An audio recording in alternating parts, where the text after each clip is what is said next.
গল্পে শুরু হয় একটি মল থেকে, যেখানে কার পার্কিং এলাকায় একটি মেয়ে সেদিক দিয়ে কোথাও চলে যাচ্ছে, কিন্তু হঠাৎ কিছু দূর যাওয়ার পর তার সামনে একটি গাড়ি এসে থেমে যায় এবং ঠিক এখানেই দৃশ্যটি কেটে যায়। পরবর্তী দৃশ্যে দেখা যায় সেই গাড়িটি একটি পেট্রোল পাম্পে পৌঁছেছে। কিছুটা পেট্রোল নেওয়ার পর ড্রাইভার দ্রুত গতিতে গাড়িটি গভীর জঙ্গলের দিকে চালিয়ে নিয়ে যায়। কিন্তু এখানেই ঘটে চমকপ্রদ ঘটনা, কারণ আমরা গাড়ির পেছনে এক নজর দেখতে পাই যে সেই মেয়েটিকে দড়ি দিয়ে শক্ত করে বেঁধে রাখা হয়েছে। সেই নিরুপায় হয়ে নিজেকে মুক্ত করার চেষ্টা করছে। মরিয়া হয়ে চেষ্টা করার কারণে গাড়িতে প্রচন্ড ঝাঁকুনি হয়, যা দেখে সেই ড্রাইভার, যে একজন সাইকো কিলার, রাগে ফুঁসতে থাকে। কিছুক্ষণের মধ্যেই গাড়িটি জঙ্গলে থেমে যায়। গাড়ি থামার পর সাইকো কিলারটি মেয়েটিকে গাড়ি থেকে টেনে বের করে আনে এবং বলে, আমি তো তোমাকে অন্য কোথাও মারতে চেয়েছিলাম, কিন্তু তুমি নিজেই এখানে মরতে চাইলে। এরপর খুনি তার হাত পা খুলে দেয়। মেয়েটি প্রাণ বাঁচানোর জন্য পাগলের মতো দৌড় দেয়, কিন্তু সেটা কোনো কাজে আসে না। পিছন থেকে খুনি তাকে ধরে ফেলে এবং ধারালো ছুরি দিয়ে একের পর এক আঘাত করতে থাকে। মেয়েটি কষ্টে চিৎকার করতে থাকে আর তার চিৎকারে গোটা জঙ্গল কেঁপে ওঠে। এরপর খুনি তার গলায় ছুরি চালিয়ে তাকে শেষ করে দেয়। কিন্তু এখানেই শেষ নয়। সেই সাইকো কিলারটি মেয়েটির শরীর থেকে মাথা বিচ্ছিন্ন করে একটি ব্যাগে ভরে নেয় এবং ব্যাগটি নিয়ে সেখান থেকে চলে যায়। হ্যালো বন্ধুরা, ওয়েলকাম টু মাই চ্যানেল রহস্যের অন্তরালে। আজকে আমরা যে মুভিটি এক্সপ্লেন করছি সেটি হলো তেলুগু থ্রিলার মুভি দক্ষিণা। তো চলুন মুভির গল্পে ফিরে আসা যাক। পরদিন সকালে পুলিশ ঘটনাস্থলে এসে ডেড বডি দেখে আতঙ্কিত হয়ে পড়ে। অফিসার মীরা তৎক্ষণাৎ মৃতদেহটি পোস্টমর্টমের জন্য পাঠান এবং তার দলকে দ্রুত ইনভেস্টিগেশন শুরু করার নির্দেশ দেন। একই সময়ে আমরা খুনিকে একটি রেস্টুরেন্টে দেখি, যে নিউজে এই হত্যাকাণ্ডের খবর শুনছে। তার হাতে তখনও সেই ব্যাগটি, যার ভেতরে মেয়েটির কাটা মাথা রয়েছে। এখানে আমরা জানতে পারি তার নাম হলো বিনয় এবং সে দীর্ঘদিন ধরে এই ধরনের ভয়ানক খুন করে আসছে। তবে তার পেছনে আসল কারণ কি, আর সে বিশেষ করে কোন ধরনের মেয়েদের টার্গেট করে, তা আমাদেরকে জানানো হয় না। সাধারণ মানুষ তার আসল রূপ বুঝতেই পারে না, কারণ সে নিজের উন্মাদ মানসিকতা লুকিয়ে রাখে। শুধু তার এই শয়তানি মানসিকতা শুধুমাত্র সে এবং কিরণই জানে। এখন প্রশ্ন হলো, কিরণ কে? এরপর আমরা দেখি কিরণকে, যে নিজের বাড়িতে বসে এই হত্যাকাণ্ডের খবর দেখছে। কিছুক্ষণ পর সে ঘটনাস্থলে পৌঁছায় এবং খুনের ক্লু খুঁজতে থাকে। তখনই সে জানতে পারে মাত্র কয়েক ঘন্টা আগেই আরেকটি খুন হয়েছে, যেখানে আগের মতোই মেয়েটির মাথা গায়েব। এটা নিশ্চিত যে এই খুন একই সিরিয়াল কিলারের কাজ। কিরণ তখন দ্বিতীয় হত্যাকাণ্ডের স্থান পরিদর্শন করে এবং দেখতে পায় কাছের একটি রেস্টুরেন্টের গেটের সামনে একটি পার্সেল বক্স রাখা রয়েছে, যার ভেতরে মৃত মেয়েটির কাটা মাথা। এখন প্রশ্ন হলো, এতগুলো পার্সেলের মধ্যে এই বিশেষ বক্সটি এখানে কে রেখে গেল? এটির উত্তর খুঁজতে গিয়ে কিরণ দেখতে পায় কিছু দূরে একটি সিসিটিভি ক্যামেরা রয়েছে। ফুটেজ চেক করে সে দেখে এক ব্যক্তি হাতে পার্সেল নিয়ে রেস্টুরেন্টে ঢুকছে এবং সেই পার্সেলের ভেতরেই হয়তো মাথাটি ছিল। কিরণ খেয়াল করে সেই ব্যক্তির হাতে একটি ট্যাটু রয়েছে। সে সঙ্গে সঙ্গেই তাকে খুঁজতে বেরিয়ে পড়ে। একই সময়ে অফিসার মীরাও তার দল নিয়ে সেখানে পৌঁছে সিসিটিভি ফুটেজ চেক করতে থাকে। তারা জানতে পারে তাদের আসার আগেই এক অজ্ঞাত মেয়ে এখানে এসে ফুটেজ চেক করে গেছে। এটা জানার পর মীরা ক্যামেরার মালিকের উপর রেগে যান এবং তাকে জিজ্ঞাসা করেন, তুমি কোনো অপরিচিতকে এভাবে সিসিটিভি দেখতে দিলে কেন? এরপর মীরা সেই দোকানদারকে একটি ছবি দেখান, যা কিরণের সাথে বেশ মিল ছিল। দোকানদার বলে, হ্যাঁ, মনে হচ্ছে এই মেয়েটি এসেছিল। এটা শোনার পর মীরা নিশ্চিত হয়ে যায় এবং ভাবে হয়তো কিরণই খুনি।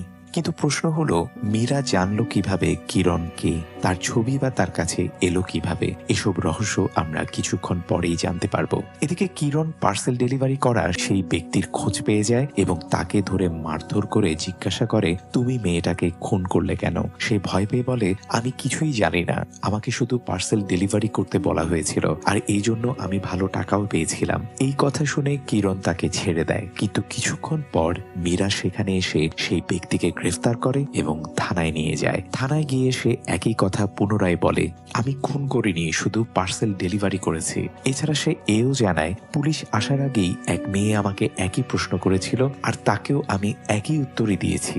এটা শুনে মীরা বুঝতে পারে কিরণ কোনো খুনি নয়, বরং সে খুনিকে খুঁজছে। কিন্তু প্রশ্ন থেকে যায়, তাহলে কিরণ পুলিশ থেকে পালাচ্ছে কেন? ঠিক এই সময় আবারও একটি খুনের খবর পাওয়া যায়, যেখানে আগের মতোই মেয়েটির মাথা উধাও। এইবার কিরণ এবং মীরা একই সময় ঘটনাস্থলে পৌঁছে। কিরণ সেখানে এক ব্যক্তিকে দেখে যার একটি হাত নেই। তখন তার মনে পড়ে পার্সেল ডেলিভারি করা সেই ব্যক্তি বলেছিল আমাকে যিনি পার্সেল দিয়েছিলেন তার একটি হাত নেই। আর এই কারণেই কিরণের সন্দেহ পড়ে সেই ব্যক্তির উপর। সে তাকে অনুসরণ করতে শুরু করে। কিরণকে দেখে সেই ব্যক্তিও পালানোর চেষ্টা করে। একই সময়ে মীরাও কিরণকে সেখানে দেখে ফেলে এবং তার অফিসারদের তাকে ধরার নির্দেশ দেয়। ঠিক তখনই রাস্তার মাঝখানে হঠাৎ একটি গাড়ি এসে কিরণকে ধাক্কা মারে, যার ফলে কিরণের সামনে থাকা সেই ব্যক্তি মুহূর্তের মধ্যে পালিয়ে যায়। এবং বন্ধুরা, এই ব্যক্তি আর কেউ নয়, সে হলো বিনয়ের বাবা, যে নিজেও তার ছেলের মতোই একজন সাইকো সিরিয়াল কিলার। যাই হোক, কিরণ রাস্তার মাঝে অজ্ঞান হয়ে পড়ে যায় আর পুলিশ অফিসাররা তাকে হাসপাতালে ভর্তি করিয়ে দেয়। এরপর মীরা তার অফিসারদের কাছ থেকে কিরণ সম্পর্কে জানতে চায়। তখন সে জানতে পারে কিরণ একজন প্রাক্তন পুলিশ অফিসার, যে নিজের চাকরি ছেড়ে দিয়েছিল। এখন প্রশ্ন হলো, কেন কিরণ তার চাকরি ছেড়ে দিয়েছিল? তার কারণও সেই একই সাইকো কিলার। চলুন এখন কিছু বছর পেছনে ফিরে যাই। যখন এই হত্যাকাণ্ডের ঘটনা শুরু হয়েছিল, তখন কিরণ সেই এলাকার প্রধান ছিল। শহর জুড়ে এই হত্যাকাণ্ডের কারণে সাধারণ মানুষের মধ্যে প্রবল আতঙ্ক ছড়িয়ে পড়েছিল। সবাই এতটাই ভয় পাচ্ছিল যে কেউ রাতে বাড়ি থেকে বের হতো না। প্রতিদিন কোনো না কোনো মেয়েকে খুন করা হচ্ছিল। তবে এখানে একটা বিষয় কমন ছিল যে এই সাইকো কিলার কোনো মেয়েকে ধর্ষণ করত না, বরং তাদের শুধু অত্যাচার করে নির্মমভাবে হত্যা করত। একদিন এক প্রেস কনফারেন্সের সময় একজন সাংবাদিক কিরণকে প্রশ্ন করে, এই খুনি কেন মেয়েদের হত্যা করছে? সে কি কোনো বিশেষ কারণে এটা করছে, নাকি সে মানসিকভাবে বিকারগ্রস্ত? উত্তরে কিরণ বলে, ওই পাগলটা একজন নামার্থ, অর্থাৎ সে অক্ষম। তবে বেশি দিন নয়, খুব তাড়াতাড়ি আমরা সেই খুনিকে ধরতে পারবো। এই প্রেস কনফারেন্স সেই সময় বিনয়ও টিভিতে শুনছিল। কিরণের এই নামার্থ শব্দটি শুনে সে প্রচন্ড রেগে যায়। আর ঠিক তখনই সে সিদ্ধান্ত নেয় যে তার পরবর্তী শিকার হবে কিরণ নিজেই। এরপর বিনয় আরেকটি মেয়েকে কিডন্যাপ করে, কিন্তু এইবার তাকে হত্যা করার আগে তার মাথায় একটা নতুন চিন্তা আসে। সে মেয়েটিকে বলে, তুমি অফিসার কিরণের কাছে গিয়ে শুধু এইটুকু বলবে যে আমি তোমাকে সেই সাইকোর হাত থেকে বাঁচিয়েছি, আমি অর্থাৎ বিনয়। মেয়েটি প্রচন্ড ভয় পাচ্ছিল, তাই সে বাধ্য হয়ে বিনয়ের কথা অনুযায়ী কাজ করে। সে থানায় গিয়ে বলে, ম্যাডাম, কাল রাতে সে সাইকো কিলার আমাকে কিডন্যাপ করেছিল, কিন্তু বিনয় এসে আমাকে উদ্ধার করে। আসলে বিনয় নিজেই সেই সাইকো কিলার, কিন্তু মেয়েটি সত্য বলতে সাহস পায় না, কারণ তার মনে হয় যদি সে সত্য বলে দেয় তবে বিনয় তাকে মেরে ফেলবে। অবশেষে তার এই আশঙ্কাই সত্যি হয়ে যায়। যখন সে থানার জবানবন্দি দিয়ে বাড়ি ফিরছিল, তখন বিনয়ের বাবা, যে বিনয়ের চেয়েও বড় সাইকো, তাকে পথের মাঝেই হত্যা করে। এই খবর পাওয়ার পর কিরণের মনে প্রচন্ড অনুশোচনা হয়। সে ভাবে, আমি কেন এই মেয়েটিকে বাঁচাতে পারলাম না। এদিকে বিনয় পুলিশের কাছে অভিনয় করতে থাকে সে থানায় এসে সেই সাইকোর স্কেচ বানাতে হেল্প করছিল, কারণ সে বলেছিল যে ওই মেয়েকে বাঁচানোর সময় সে সেই খুনির মুখ দেখে ফেলেছিল। আর বিনয় যখন জানতে পেরেছিল যে তার বাবা ওই মেয়েকে খুন করেছে, তখন সে এমন অভিনয় করে যে আমি খুব ভয় পাচ্ছি, আমি যদি তার চেহারা আপনাদেরকে বলে দিই তাহলে যদি সেই সাইকো কিলার আমাকে মেরে ফেলে। বিনয় এই অভিনয় করে যেন সে কিরণের কাছাকাছি যাওয়ার সুযোগ পায়, যাতে কিরণ কখনো সন্দেহ না করে যে বিনয় সেই আসল খুনি। পরের রাতেই বিনয় কিরণের বাড়িতে ঢুকে পড়ে। খুব চালাকির সঙ্গে সে কিরণের শোবার ঘর পর্যন্ত পৌঁছে যায় এবং তাকে বেহুশ করে ফেলে। এরপর সে কিরণের সঙ্গে অশ্লীল কাজ করে তার ভিডিও রেকর্ড করে। আর এসব সে করেছে সেই প্রতিশোধ নেয়ার জন্য, কারণ কিরণ বলেছিল সে নামার্থ। তবে সে তার নিজের মুখ ভিডিওতে দেখায় না। পরদিন সকালে সে এই ভিডিওটি ইন্টারনেটে ভাইরাল করে দেয়। এই ভিডিও দেখার পর কিরণ হতবাক হয়ে যায়। পুরো শহরে এই নিয়ে আলোচনা শুরু হয়ে যায়। সেই সাইকো কিলার আসলে কিরণের প্রেমিক, সে ইচ্ছে করেই তাকে ধরছে না। এমন অনেক অপবাদ কিরণের বিরুদ্ধে উঠতে থাকে। সে লজ্জায় কারো সামনে আসতে পারে না। শেষমেশ মানসিক চাপে সে নিজের চাকরি থেকে রিজাইন করে। এরপর সে নিজের বাড়িতে আত্মহত্যার অভিনয় করে, যাতে সবাই ভাবে সে দুর্ঘটনায় মারা গেছে। কিন্তু আসলে সে নিজের পরিচয় বদলে সেই খুনিকে খুঁজতে বের হয়। এখান থেকেই গল্প ফিরে আসে বর্তমান সময়ে। এদিকে মীরা এই কাহিনী আগেও শুনেছিল, কিন্তু সে ভাবত এটা একটা মিথ্যা গল্প আর কিরণ হয়তো বেঁচে আছে। এই কারণেই সে কিরণের ছবি সবসময় নিজের কাছে রাখত। কিন্তু সত্য প্রকাশের পর মীরা কিরণের সঙ্গে হাসপাতালে দেখা করতে যায়। কিরণ জ্ঞান ফিরে পাওয়ার পর মীরা তাকে জিজ্ঞাসা করে, তুমি এখনো সেই সাইকো কিলারের খোঁজ করছো? উত্তরে কিরণ পুরো ঘটনা খুলে বলে। সে জানায় পুলিশ থেকে পদত্যাগ করার পর সে সর্বত্র খুনি সম্পর্কে ইনফরমেশন খুঁজছিল। একদিন সে একটি পুরনো খবরের কাগজে দেখতে পায় যেখানে একজন পুলিশ অফিসার একটি নিবন্ধ লিখেছিল এই খুনি সম্পর্কে। কিরণ সেই অফিসারের সঙ্গে দেখা করতে যায় এবং তখনই এক অবিশ্বাস্য সত্য জানতে পারে। আসল সত্য হলো এই সাইকো কিলার বিনয় এমনিতেই খুনি হয়ে ওঠেনি। সে তার বাবা রাঘবের কারণেই এমন হয়ে উঠেছে। রাঘব নিজেই ছিল একজন বিকৃত মানসিকতার মানুষ। গল্প আবার অতীতে ফিরে যায়, যেখানে এই অফিসার তখন সেই এলাকার ইনচার্জ ছিল। সেখানে কনস্ট্রাকশনের কাজ চলছিল, যেখানে রাঘব শ্রমিক হিসেবে কাজ করত। কিন্তু সে ছিল চরিত্রহীন। সে সেখানে কাজ করা মহিলাদের উপর কুনজর দিত। একদিন সে এক মহিলার বাড়িতে ঢুকে তার সাথে অশ্লীল কাজ করে। পরদিন সেই মহিলা পুলিশের কাছে অভিযোগ জানায় এবং বলে, রাঘব শুধু আমার সঙ্গে নয়, আরো অনেক মহিলার সঙ্গে এমন করেছে, কিন্তু লজ্জার কারণে কেউ কিছু বলতে সাহস পায়নি। এরপর পুলিশ রাঘবকে ধরে এবং জনসমক্ষে তাকে প্রচন্ড মারধর করে। তাকে গ্রেফতার করা হয়। কিন্তু যখন সে কারাগার থেকে বেরিয়ে আসে, তখন সে প্রতিশোধ নেওয়ার জন্য পিছন থেকে অফিসারের উপর আক্রমণ করে তাকে অজ্ঞান করে ফেলে এবং তাকে বেঁধে রাখে। যখন অফিসারের জ্ঞান ফেরে, তখন সে দেখে যে রাঘব তার সামনেই তার স্ত্রীর সাথে জোর জবরদস্তি অশ্লীল কাজ করে এবং এরপর তার স্ত্রীর মাথা কেটে ফেলে। এই ভয়ানক ঘটনার কারণে অফিসার পুরোপুরি ভেঙে পড়ে এবং সে রাঘবকে মেরে ফেলার সিদ্ধান্ত নেয়। সে রাঘবকে ধরে বেঁধে ফেলে, কিন্তু কোনো এক কারণে অফিসার যখন কিছু সময়ের জন্য অন্য কোথাও যায় এবং ফিরে আসে, তখন সে দেখে যে সেখানে রাঘবের কাটা হাত পড়ে আছে, সেই হাত যেখানে অফিসার হাত করা লাগিয়ে রেখেছিল। অফিসার বুঝতে পারে যে রাঘবের ছেলে বিনয় তার বাবাকে মুক্ত করার জন্য এবং হাত করা থেকে ছাড়ানোর জন্য তার হাতই কেটে দিয়েছে। এতে স্পষ্ট হয়ে যায় যে বিনয়ও তার বাবার মতোই এক সাইকো। তারপর থেকেই রাঘব ও তার ছেলে বিনয় কোথাও চলে যায়, কিন্তু কেউ সেটা জানে না। কিন্তু এখন তারা আবার মানুষ হত্যা শুরু করেছে। কিরণ মীরাকে বলে, সেদিন আমি রাঘবকে সেখানে দেখেছিলাম, কিন্তু আমি তাকে ধরার আগেই সে পালিয়ে যায়। আমাদের প্রথমে তাকে ধরতে হবে, তারপর তার ছেলে বিনয় আপনা আপনি ধরা পড়ে যাবে। এই সময় মীরার কাছে আরেকটি হত্যার খবর আসে, যেখানে মেয়েটি শুধু মাথায় কাটা হয়নি, বরং তার শরীরটিও ভয়ঙ্করভাবে ক্ষত বিক্ষত করা হয়েছে। এতটাই নির্মমভাবে যে দেখে কারোরই গা শিউরে উঠবে।